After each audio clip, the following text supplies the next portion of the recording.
जादुई घोंसले पर बसा गांव। जादुई घोंसला गांव के निवासी किरण फूटने के साथ अपने अपने कामों में जुट जाते हैं। किसान तड़के सुबह खेतों में फसल तोड़ने में जुटे थे, महिलाएं घरेलू कामकाज में लगी थी।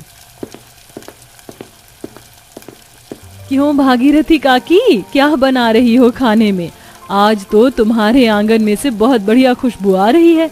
अरे केशव की लुगाई, आज मैं सबके लिए रस भरे मालपुआ और गुलगुले बना रही हूँ। चिंता मत कर, तेरे भी घर में बायना दूंगी। इतना कहकर गरीब भागीरथी पकवान छानने लगती है और तेज आंधी तूफान उठती है, जिससे धरती हिलते डुलते देखकर किसान डर जाते हैं। अरे हरिया काका देखो, धरती बड़े जोर से हिल रही है। कहीं हम लोगों का घोंसला गांव तो उजड़ नहीं जाएगा। अरे राकेशवा, तू भी बड़ा डरपोक है। अरे फगुनाहट बह रही है, डर मत, गांव नहीं उजड़ेगा। और वैसे भी हम जादुई घोंसला गांव में रहने वाले हैं। लाख आंधी तूफान आ जाए, लेकिन एक दिन का टस से मस नहीं होगा। चल अब आकर गेहूं पिटवा, पूरी फसल का अनाज निकालना है। फिर आधे किसान फसल की कटाई करते हुए और आधे गेहूं पीट कर अनाज निकालते हैं। मगर आखिरकार इस अनोखे विशाल जादुई घोंसला गांव के लोग जमीन के होते हुए ऊंचे शाखा पर क्यों बसे हुए थे? क्या वर्तमान की तरह गांव वालों का गुजरा हुआ कल भी इतना खुशहाल और खुशियों से भरा हुआ था? दूर दराज बसे मखना गांव के अंदर कच्ची मिट्टी और सूखे घास फूस से बने हुए घर में कई गरीबों का परिवार बसा हुआ था। किसान जमीन में खेतीबाड़ी करके भरण पोषण करते थे और वहीं कुम्हार मिट्टी के बर्तन बनाकर परिवार चलाते थे। गांव के अंदर काफी पिछड़ापन था। अरे ओ सरला, चंपा लाजो, अरे कहाँ रह गई सारी लुगाई? अरे चलो भाई, अपने मर्द लोगों को खाना पठाने नहीं जाओगी क्या आज खेत पर? अरे आई भागीरथी काकी, वो मैं रस्सी ले रही थी। आते वक्त जंगल से चूल्हा जलाने के लिए लकड़ी भी लेते आएंगे। अच्छा चलो फिर। अम्मा अम्मा, मैं भी चलूंगा जंगल आपके साथ। बड़े दिन हो गए मैंने चिड़ियों के घोंसले नहीं देखे। अच्छा ठीक है चल, लेकिन किसी भी चिड़िया के घोंसलों की छेड़छाड़ मत करना, क्योंकि इस समय में चिड़िया अपने अंडों को सेवती हैं। ठीक है माँ, मैं अंडों को नहीं छेड़ूंगा। सारी औरतें खाना पानी लेकर खेतों में आ जाती हैं, जहां उनके किसान पति कड़ी धूप में हल चला रहे थे। आओ जी आ जाओ, रोटी खा लो। अरे ले आई रोटी, बड़े जोरों की भूख लगी थी।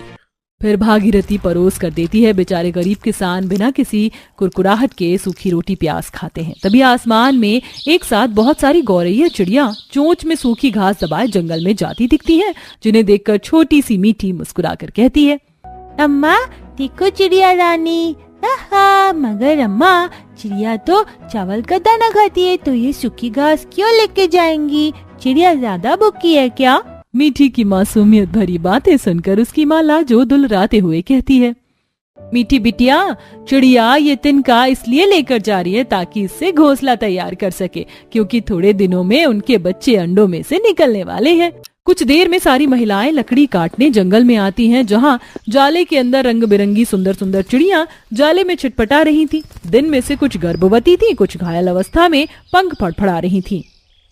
हे भगवान, देखो तो इन नासमरे शिकारियों ने इन बेजुबान चिड़ियों को जाल में कैसे कैद कर दिया है। अरे सरला लाजो, निकालो इनको बाहर। जैसे ही दोनों जाला खोलने लगती हैं, शिकारी चेतन रघु धमक पड़ते हैं।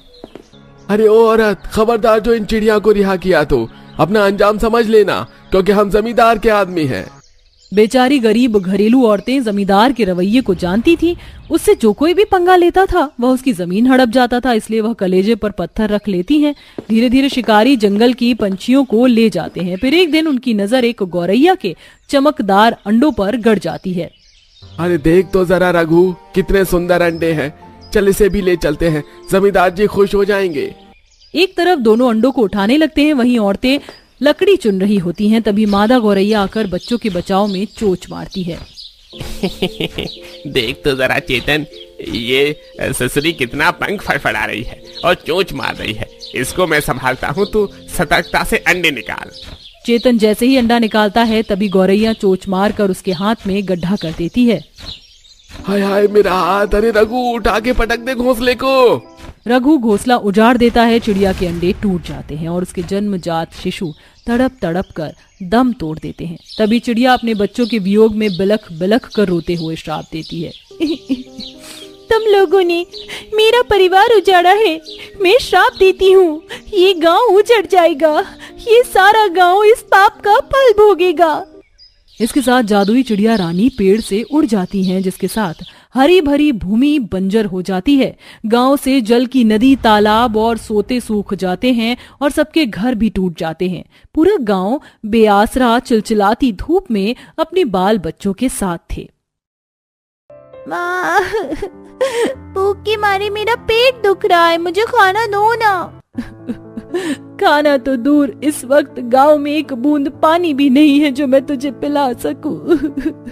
भूख से छटपटाकर मीठी जमीन की मिट्टी नोच कर खाने लगती है, जिसके चलते उसके मुंह से खून आता है। माँ, मुझे बचाओ माँ, पानी दे दो माँ। एकदम से मीठी दम तोड़ देती है, जिससे लाजो अपनी छाती पीट लेती है। मीठे, ओ मीठे उठना। हे भगवान, कहाँ सोया है तू? तरस खा हम पर। हम गांव वाले उस पाप का फल भोग रहे हैं जो हमने नहीं किया। पूरा गांव रो रो कर विलाप करने लगते हैं। तभी वही जादुई चिड़िया उनके पास प्रकट होती है और उनकी दशा पर तरस खाती है। ये पक्षी, मेरी बच्ची को जिंदा कर दो। अगर तुम मेरी बच्ची के शरीर में जान नहीं डाल सकती तो मेरे भी प्राण ले लो। रो नहीं लाजो, मैं एक जादुई चिड़िया हूँ। मैं असंभव को संभव कर सकती हूँ।